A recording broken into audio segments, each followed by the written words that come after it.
olen Rait Rikberg ja mina mängin libero positsioonil.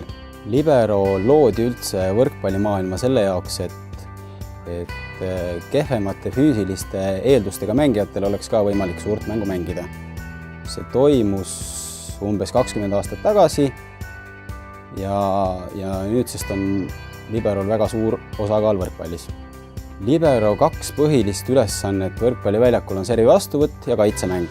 Ja samas võib ka öelda, et liberod üldiselt on niisugused emotsionaalsed mängijad, kes ka ergutavad nagu võistkonda paremat tulemust saama. Vastase servi ajal üldjuhul võtavad vastu servi 3 mängijat. Kuna libero on tagaliinis kuningas, siis tema esimene ülesanne enne servi on ära jagada vahed, kes kust vahelt võtab, kes liigub ettepoole vastuvõtu ajal, kes võtab tagumised pallid, ühesõnaga kõik tööülesanded ära jagada. Ja siis olenevalt servist, see kuhu serv tuleb, see peab selle servi vastu võtma. Libero servida ei tohi.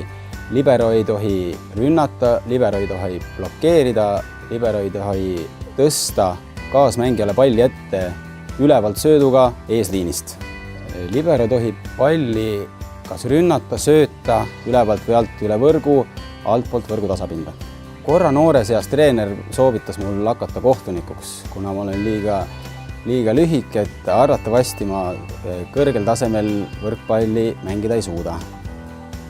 Aga vist ikka suudan.